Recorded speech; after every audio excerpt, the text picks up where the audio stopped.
Welcome back to Friday Beyond Spotlights. We have with us today Anthony Lam, the Vice Chairman of publicly listed Golden Resources Group, one of the most crucial, dependable, and tech-savvy rice producer, wholesaler, and distributor in the world, with Hong Kong as its global headquarters, feeding and delighting rice lovers in Asia, North America, Europe, Australia. Anthony also served the industry and the underprivileged communities in many different capacities. Who is Anthony Lam behind the spotlights? Who and what are the defining moments in his life that shaped him to be who he is today? In this show and tell segment, we should go behind and beyond glaring spotlights as our special guest today, Anthony, shows us an item that has a special meaning that shaped him into who he is today and give him that fierce lion rock spirit. Maybe we can travel in time. Um, Anthony, can you show us that item? Okay, when I graduated from university, I worked in a bank. I was a corporate banker. So after 6 years of working in a bank, I was asked to join the company. So after joining the company, I was expecting a very nice room with aircon, but no, I was No? put in the warehouse. Okay. So my first job in the rice company is in the warehouse. And my father gave me these. Huh. This is the rice hook, which my grandfather gave it to my father. Oh, that's very meaningful. This is to show, this is actually a hook onto the gunny bag. So if you pull it too hard, you will slash the bag. Of course, if you don't have enough force, you can't do it. So even the people in the management sitting in the office don't know how to handle this. So this is actually a lesson to me, saying that each and every level of our colleagues has a unique skill and which the other people can't replace.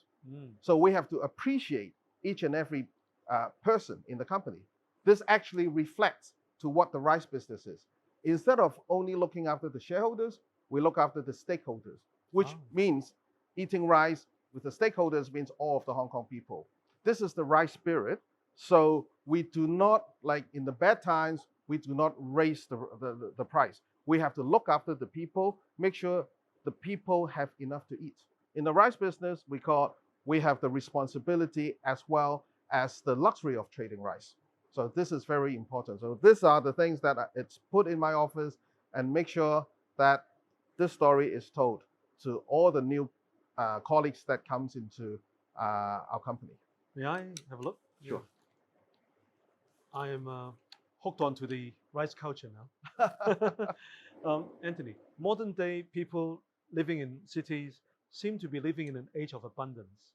Are we producing enough rice? Yes, we have to appreciate all the different rice. Even in Hong Kong, actually some of the rice, like for example, variety called Sai-ho, okay, that particular variety was extinct in the 1950s and in the 1960s. But it's because of the new technology with the AFCD, the Agricultural Fisheries and Conservation Department, they actually revitalized this extinct rice. It's like, I would say, the Jurassic rice. This is a local Hong Kong rice which was extinct in the 1950s and 60s. It was amazing. So this is also I brought up to the audience for them to know. And this is the excellent rice from Hong Kong with the DNA proven by the Chinese University in Hong Kong. So these are the bad times when rice got extinct, but this is now the good time that we revitalize it, the Jurassic rice. So you can see this is the special kind of rice with this Sai-ho. So it has a distinct, I would say, vanilla smell. And it's a little bit reddish in color. It's very different from any other kind of rice. So the husk has a bit of reddish. So I would say if you see that in Hong Kong, this is our own Hong Kong rice. Well, high food prices have triggered a global crisis that's driving millions into extreme poverty, magnifying hunger and malnutrition. The number of people experiencing acute food insecurity and need urgent assistance likely to climb over 200 million people in 53 countries, according to the Food and Agriculture Organization of United Nations and the World Food Programme. How should the world deal with this? How does your family help or have helped in the past to ensure rice supply security? I would say what we do, the charity or the donation, is not what you can get from the tax return. because I donated the rice, I have a tax refund. No, we don't do it that way. You do it from the heart. So you're going to help different people.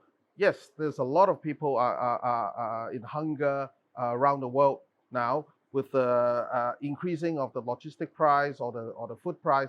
It's not doing any good. So what you do is that don't waste any rice. You eat what you can, and also donate. Okay, donate through your heart to help the people. In Hong Kong, even in Hong Kong, there are a lot of people that hasn't got enough nutrition in Hong Kong. So I think what we should do is to put our heart out. In your group, what kind of ESG programs do you have? So we do have support a lot of the kitchens. We do have a charity rice program, which we don't add any profit. We have cost base going to the charity organizations. So we do all these. I think it's very important for any corporation that is based in Hong Kong and it's growing in Hong Kong. So this is very important for us. In the history of Hong Kong, were there times where we don't have enough rice? And how did we deal with that? As a matter of fact, the Hong Kong government has been doing a very, very good job. So now the Hong Kong government needs all the importers to actually have 17% of their import as reserve stock. So it's roughly represent to about 2 weeks of supply of rice. Right. So that if there's any rush on the rice, at least the government will have the 17%. Plus on top, all the rice traders will have existing stock apart from this 17%. So total is about one month to 1.5 months storage in Hong Kong. So how they work out is that within this one month to 1.5 months, the rice supply, importers can actually source from different areas and then get the rice into Hong Kong and feed the Hong Kong people. So you can see last year and the year before, there was some rush of rice. It's not about not enough rice in Hong Kong. There's abundance of rice. I've actually been talking on the TV and also on the newspaper that there are a lot of rice in Hong Kong, but people rush the rice. Why to be greedy? For example, you have 1 bag of rice is enough for you to last for 2 weeks. But why do you buy 10 bags? Right? It's the logistic problem.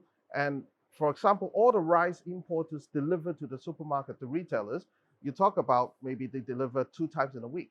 But after they landed the rice in the supermarket and suddenly all were gone. So it takes 2 days for them to resupply the rice. It's not, we don't have any rice in the warehouse. It's just the logistic issues. As we reflect on the past, introspectively look at Hong Kong or the world is today, and we gaze into the future, what's in store for us? So I would say not to worry about the supply of rice, especially when you're in Hong Kong. Great. So Hong Kong has the ability to get the best rice from the rest of the world, anywhere.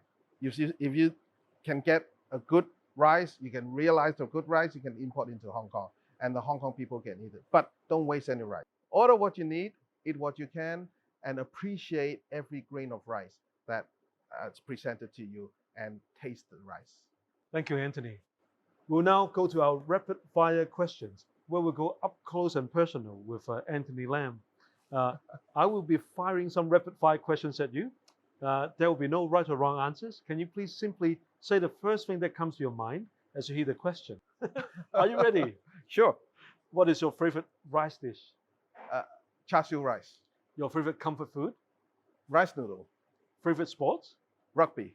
Last book you've read? Duty by Robert Gates. What was your first job? I was a corporate banker. Who do you admire? My father. Where would you bring new visitors to Hong Kong? I would bring them to Yacht Club because of the beautiful harbor. Talent you wish you had? Playing guitar, which my son did very well. Your proudest moments?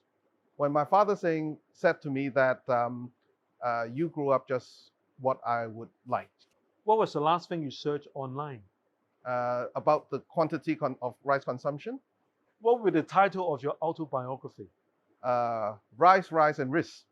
So R-I-S-E, R-I-C-E, and R-I-Z-Z.